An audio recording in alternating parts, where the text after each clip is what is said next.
Hello, I'm Robert Kelly, host of Record All Monsters, and this is an ad for Anchor. That's right, an ad for Anchor.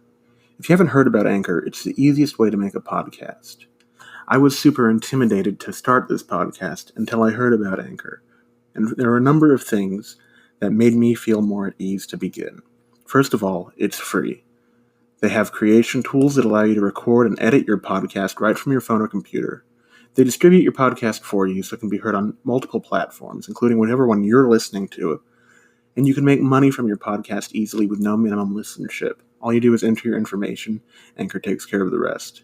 It's everything you need to make a podcast in one place. This is the mandatory call for action that I have to read out now, but it's true. You can download the free Anchor app or go to anchor.fm to get started. I've been Robert Kelly, host of Record All Monsters, and this has been an ad for Anchor.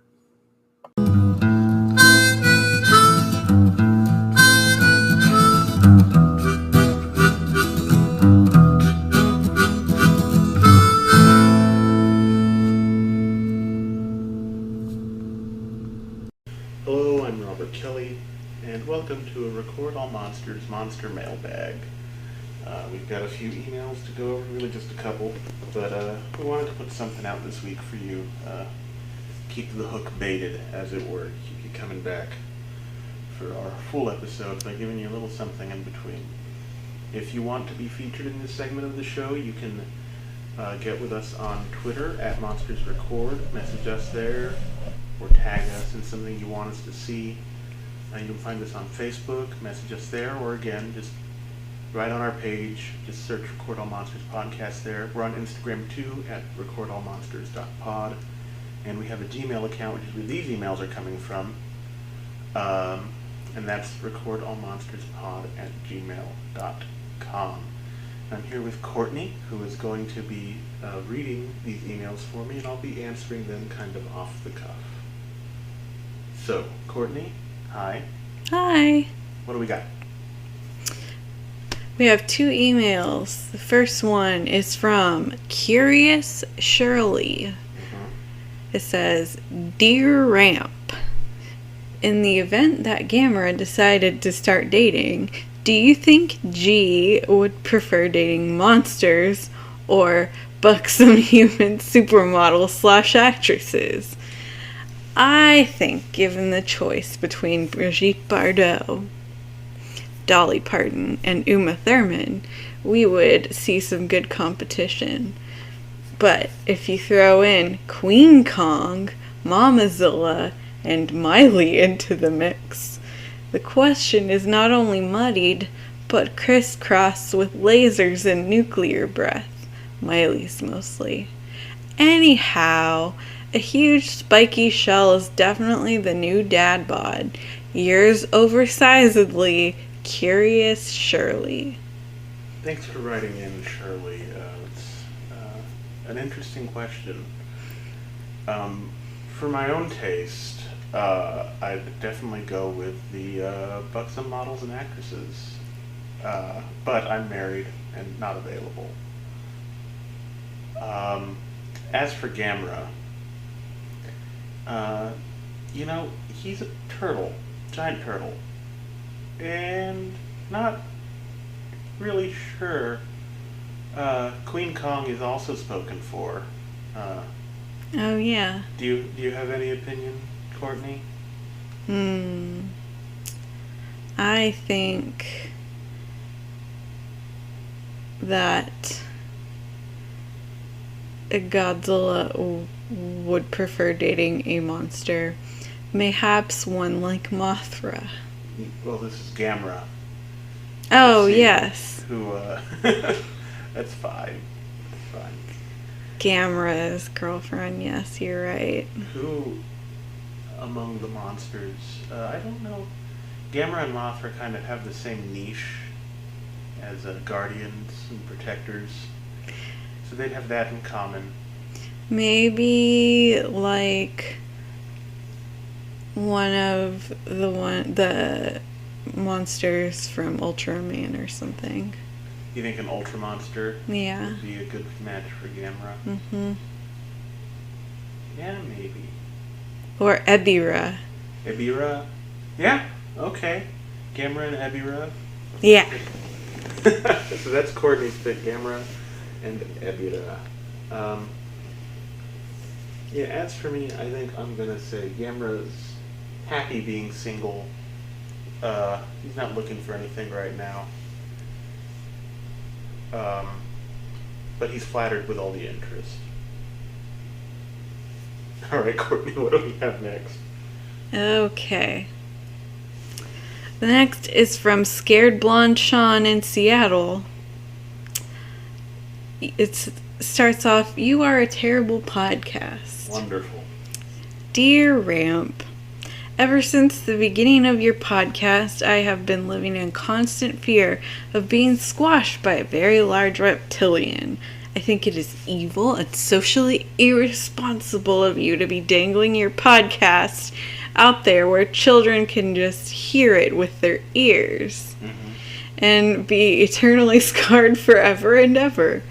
I accidentally overheard your podcast when my wife was listening to it in the living room with her special friend, Jacques, who is both handsomer and more financially stable than I am. I'm not sure what she sees in him other than that, or why I have to sleep in the basement when he comes over for the evening. Anyhow, I work at a nuclear power plant, and despite my blatant disregard for safety, have been promoted to middle management. Due to your podcast, I am really concerned that a turtle, or possibly a skink, could fall into one of our big vats of radioactive waste and morph into something far more terrible. An example of something far more terrible would be a really big spiky turtle, which seems to be the kind of thing that you people adore. Speaking of weird stuff, I always think it's strange that my kids have dark hair while I'm a blonde. The other day, my daughter said that Jacques kind of looks like Clark Gable while we were watching Gone with the Wind. So anyhow, your show is scary and you're a terrorist. My wife says she loves me and that I have nothing to worry about when I have to sleep in the basement. But I think she's wrong. There are tons of monsters out there and you're making it worse. Scared Blonde Sean in Seattle.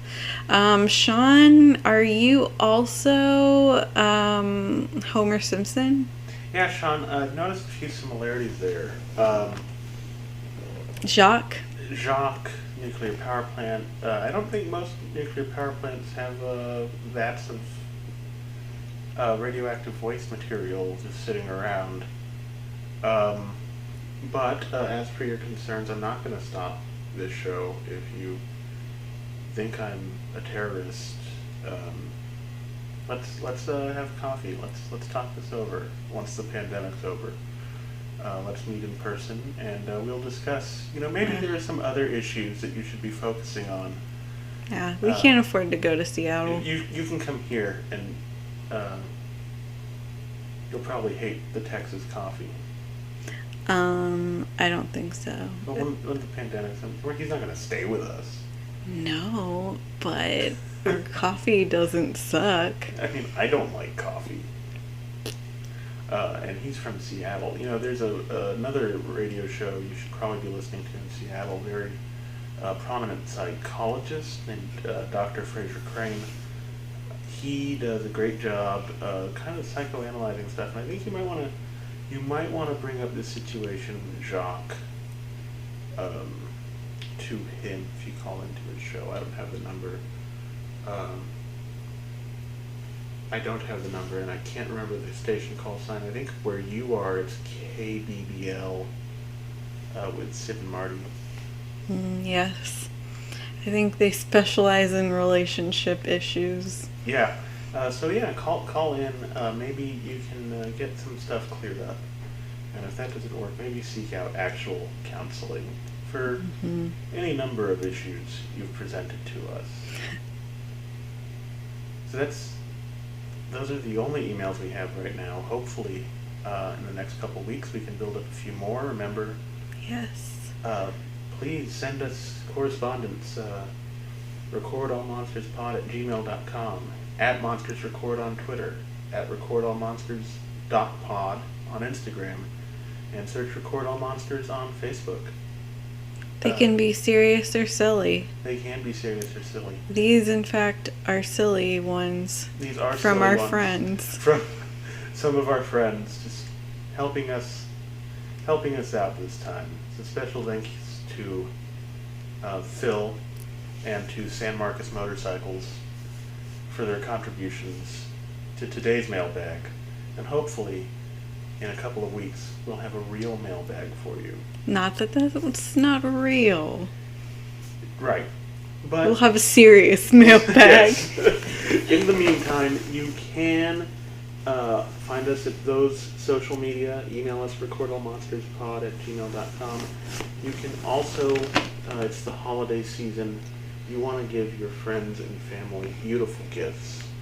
And if you go to tpublic.com and search Record All Monsters Podcast, you will find a beautiful designed t-shirt of our logo by the fantastic Nathaniel Ross Smith, who was a guest with his wife Molly Hardwick Smith on our very first episode. And then you will also find 2 t-shirts that I made that are not as good. But I think they're cute. I have them. I wear them. And please, just, go buy a shirt for someone you like or someone you don't like. Maybe you have an office Secret Santa and you're like, hey, cartoon drawing King Kong and Godzilla. That would be fun. It would be so much fun.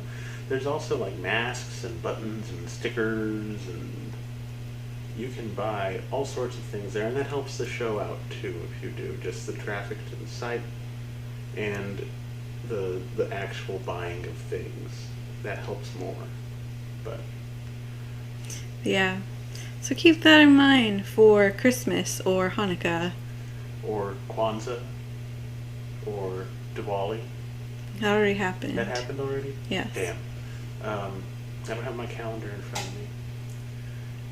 Any other winter holidays? All you pagans out there, solstice is coming up. Bet you're excited. Yep. Is the 21st? I think so. That's not a joke. I sincerely wish all our pagan listeners a happy solstice. All our Jewish listeners, happy Hanukkah. All our Christian listeners, a happy Christmas season. And all of our Catholic listeners, a happy Advent season, which is now. Christmas does not start for us until December 25th. And then it runs for the 12 days of Christmas, and then the liturgical season ends on February 2nd, the presentation of our Lord Jesus Christ. That's a little bit of Catholic minutiae there. But, in any event, buy our crap. Tell your friends to buy our crap. And we'll see you with a full episode next week on Godzilla, King of the Monsters with our friends Parker and Q. To talk about how that was brought over to the U.S., changes that needed to be made, and how that movie succeeded because of those changes outside of Japan. So, this is Robert Kelly. Thanks for Courtney helping us out. And remember that monsters are your friends.